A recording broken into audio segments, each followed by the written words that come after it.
Est-ce vraiment possible d'investir en immobilier ici en Amérique du Nord en tant que résident temporaire? C'est ce que la plupart des personnes se posent comme question.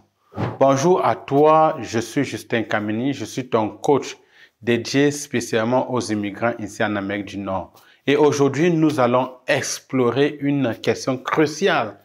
Est-il vraiment possible d'investir dans l'immobilier ici en Amérique du Nord en tant que résident temporaire, que tu sois au Canada ou bien aux États-Unis?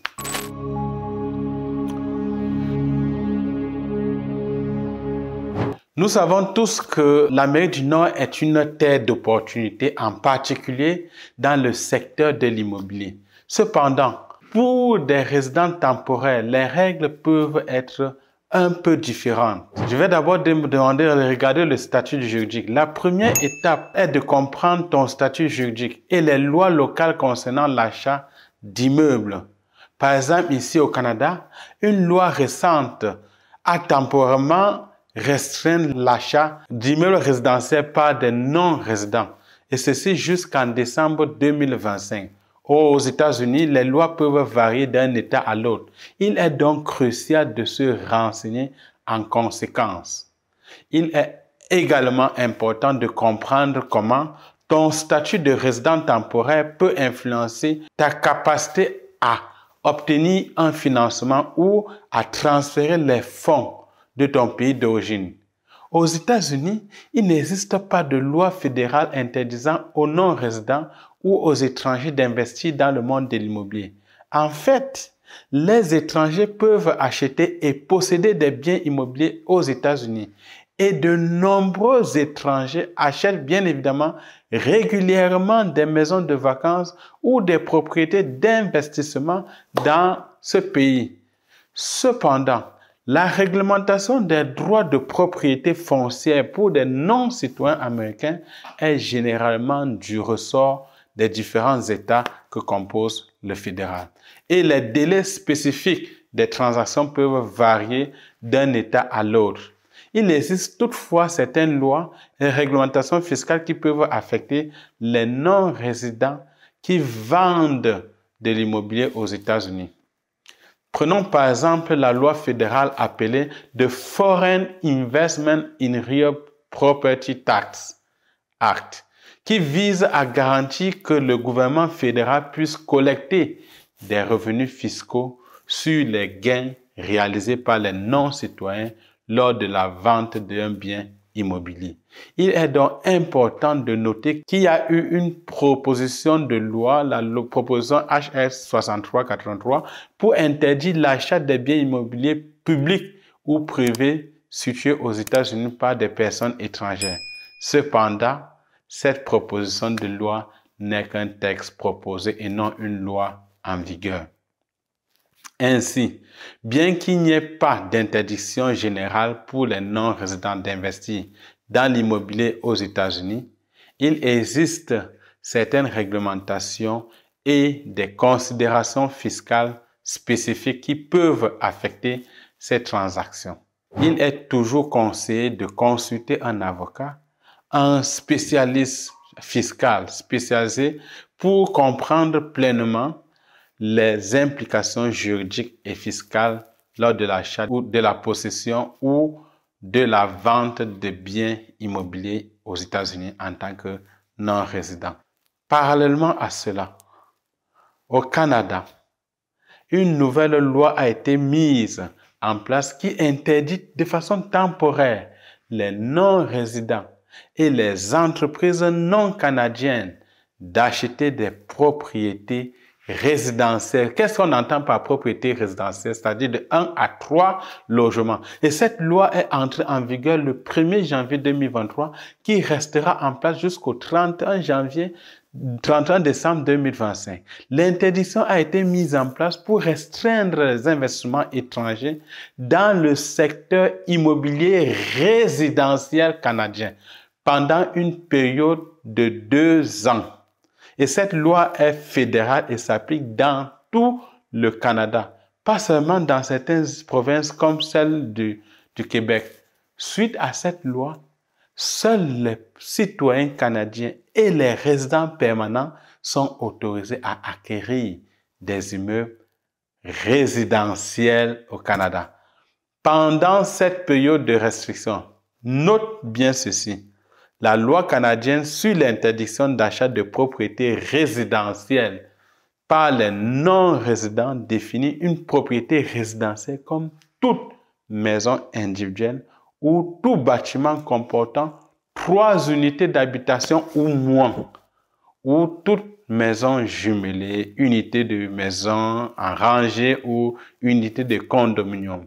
Et cette définition a été élargie dans le cadre de la loi pour inclure également des terrains à usage mixte sous l'interdiction, y compris des propriétés utilisées à des fins purement commerciales, mais ayant un zonage à usage mixte.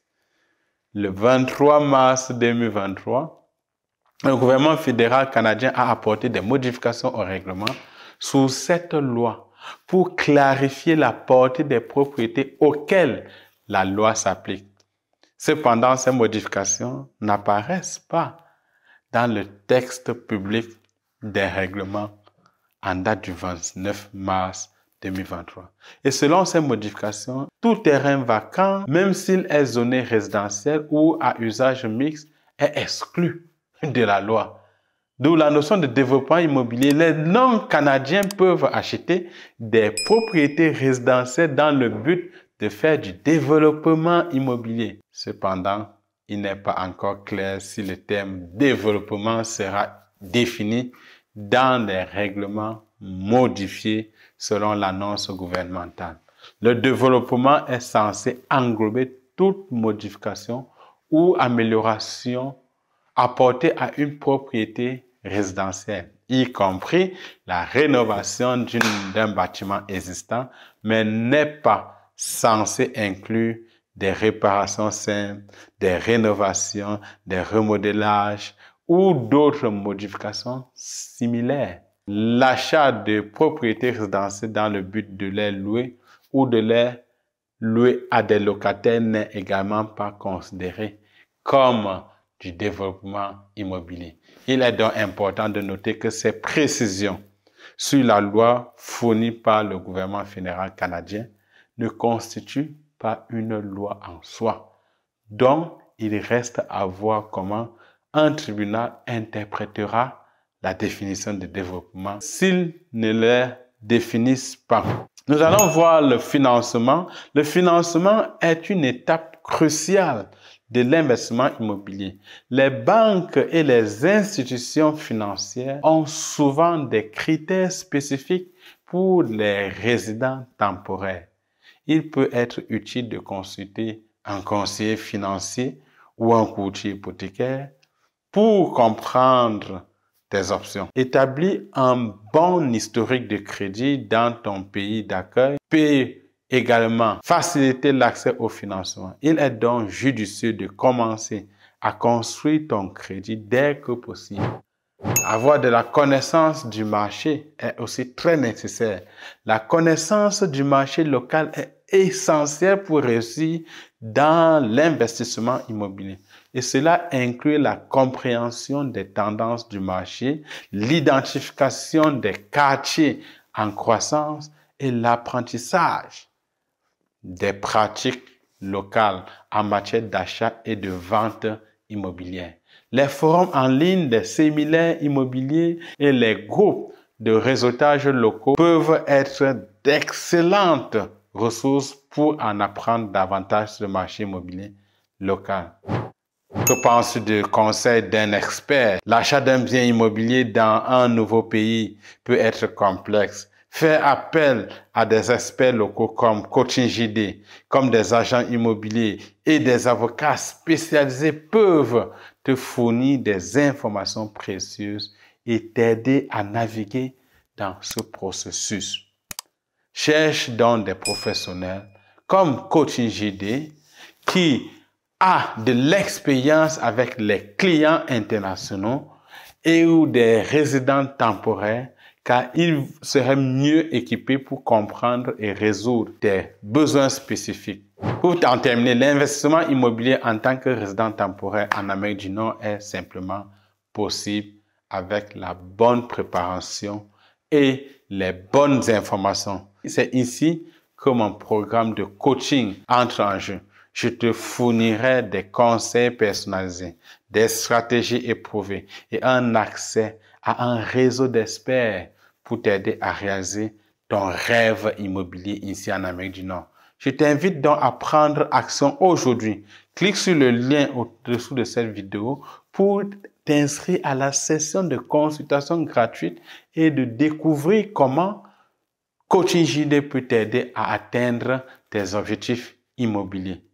Ne laisse pas ton statut de résident temporaire t'empêcher de saisir les opportunités immobilières ici. Avec le bon coaching et les bonnes informations, tu peux commencer ton voyage immobilier dès aujourd'hui. Inscris-toi dès maintenant, mon cher ami, et en conseiller Coaching JD se fera plaisir de te donner le bon programme qu'il faut pour toi. Et ceci dit, en un mot, que tu sois résident temporaire ou pas, tu peux investir en immobilier ici, au Canada, aux États-Unis, sans aucun problème.